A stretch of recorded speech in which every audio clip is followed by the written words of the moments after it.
Estamos en un punto muy interesante del desarrollo económico y lo que ocurre con el desarrollo económico es que de lo que trata el desarrollo económico es de que todas las personas en el mundo tenemos que trabajar y hacer productos que sirven para otras personas.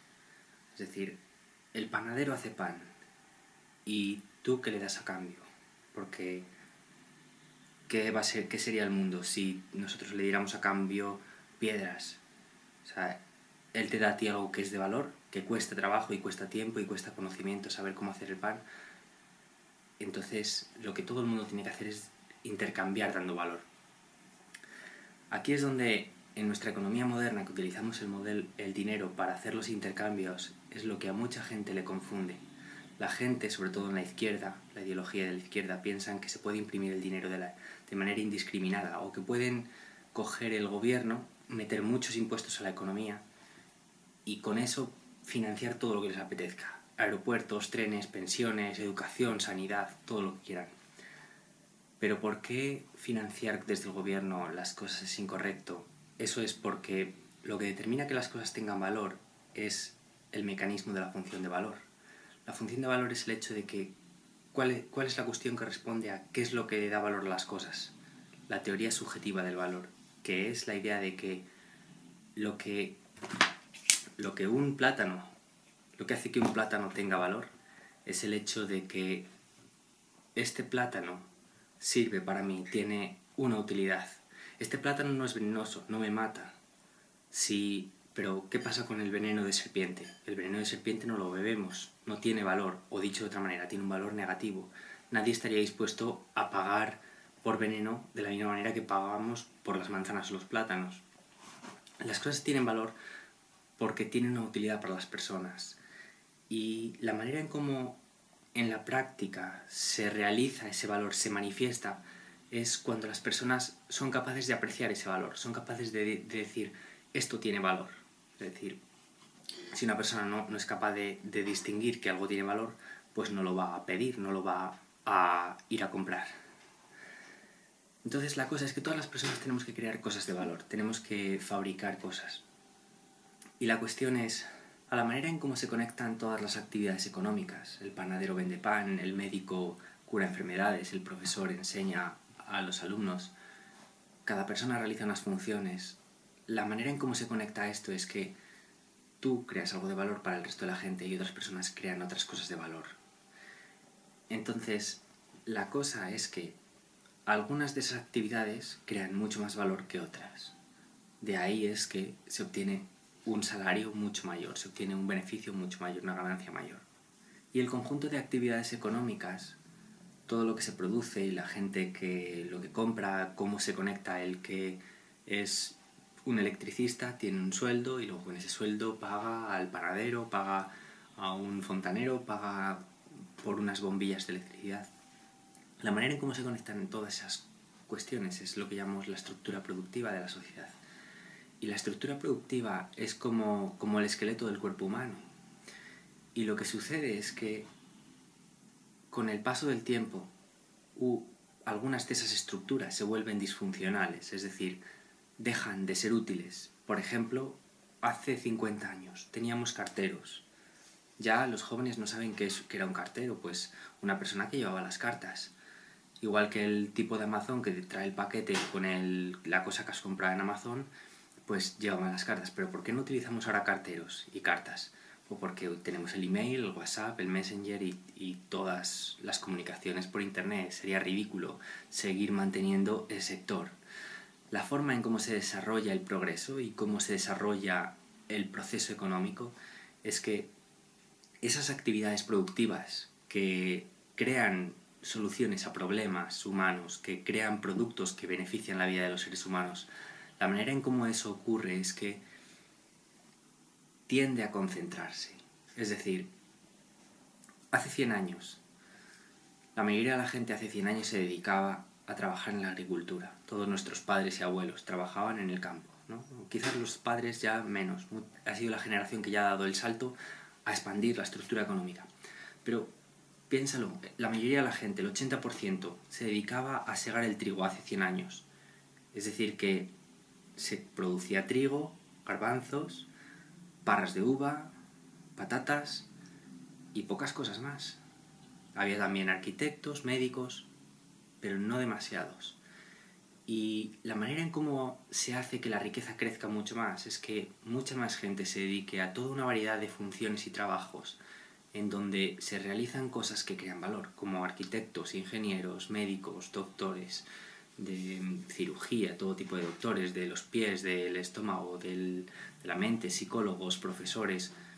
Y de esa manera hay un montón de personas creando cosas de valor. Bueno, y la cosa es que, según pasa el tiempo, los sectores tienden a concentrar la producción. Es decir, ¿qué ha sucedido con lo de la agricultura? Lo que se consumía antes era el 80% de la gente, los 15 millones de personas que estaban en España trabajando en la agricultura, esos 15 millones de personas, ¿ahora qué ha pasado con esas personas? La producción de comida ahora no solo no ha disminuido por trabajar mucha menos gente, es decir, ahora trabajará, comparado a los 15 millones, ahora trabajarán unos 300.000 personas, el 3% de la población creo que es, según los datos, de qué población de España trabaja en la agricultura. Y a pesar de que trabaja mucha menos gente, la cantidad de comida que se produce es mucho mayor. Entonces, lo que ocurre en el proceso económico es que se inventan productos, tractores, cosechadoras y otro tipo de maquinarias que permite aumentar la producción. Y cuando esto ocurre, las empresas concretas que han obtenido esas técnicas de eficiencia productiva consiguen abarcar más clientes, aumentan la producción, venden más y con eso echan del sector a aquellas empresas, a aquellos trabajadores que no son productivos. ¿Cómo lo vemos aplicado en el día de hoy? Hoy lo vemos, por ejemplo, en el sector de los taxis. Los taxistas es un sector que ha sido completamente disruptado, ha sido completamente roto su modelo de negocio y ahora ha entrado mucha gente. No solo el sector de los taxis, también el periodismo, ¿no? Hace 20 años pues la gente prestaba mucha más atención a las televisiones, a los periódicos y hoy tenemos miles de blogs, tenemos YouTube. La gente joven ya muy poco ve en la televisión. Yo no veo la televisión y yo diría que mucha gente joven ya muy poco. YouTube es mucho más rico, te da una personalización mucho más, te personaliza los contenidos. Y lo que ocurre con la concentración de la producción es que aumenta el desempleo. La consecuencia de que se aumenta la eficiencia productiva, y esto es parte del proceso del progreso, es que en el corto plazo el desempleo aumenta, más gente queda desempleada, no tienen trabajo, los salarios se constriñen porque ahora ese poco que queda se lo reparten entre más gente. Y estamos en ese punto del desarrollo económico, igual que hace 80, 100 años, donde un montón de innovaciones y cambios han sucedido, se han desarrollado, cosas que estamos viendo, pues todo lo de Internet, cómo lo ha cambiado todo, cómo se ha transformado el periodismo, los taxis, la manera en que consumimos, la manera se ha transformado también o está a punto de transformarse los sistemas jurídicos, la firma de contratos por medios digitales y muchas otras cosas, muchas innovaciones. El efecto a corto plazo es el desempleo y lo que sucede es que en la medida en la que el ritmo de concentración de la producción, de la manera en cómo aumenta el desempleo, supera el ritmo en cómo se crean nuevas empresas y cómo se implementan nuevas innovaciones para que desaparezca ese desempleo, en ese sentido el desempleo va a aumentar.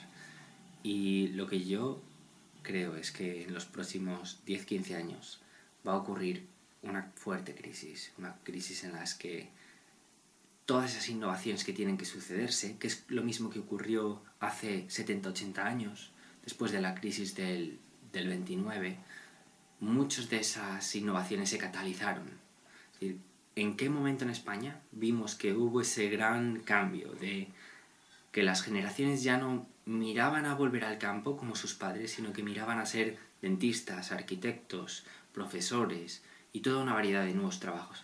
Fue en los años 60, 70 y ya más entrado los años 80, ¿no? En Estados Unidos fue antes. En Estados Unidos sería en los años 50, después de la Segunda Guerra Mundial. Ya mucha gente, justamente, una de las ideas clave que el gobierno impulsó tras la crisis de 1929 es la idea de promover la educación, porque era la clave, decía el presidente. Necesitamos que la gente aprenda nuevas cosas y que se eduque, que aprenda a leer. Cuando la gente aprenda cosas es como podremos expandir, que esas personas descubran nuevos productos que crear y nuevas cosas que hacer, nuevas funciones a las que dedicarse. Lo que yo creo es que la gente de cara al futuro se va a dedicar mucho más a estudiar la economía, a estudiar datos estadísticos, a analizar tendencias sociales en la economía. Se va a dedicar mucho más, vamos a tener muchos más matemáticos, muchas más personas, ingenieros sociales que estudien los sistemas judiciales, los sistemas de derecho, que mejoren la regulación, que mejoren el sistema político. Mucha más gente trabajando en esos sectores. Y la manera en cómo todas esas innovaciones se traspasan es que tienen que darse cambios en la mentalidad de las personas.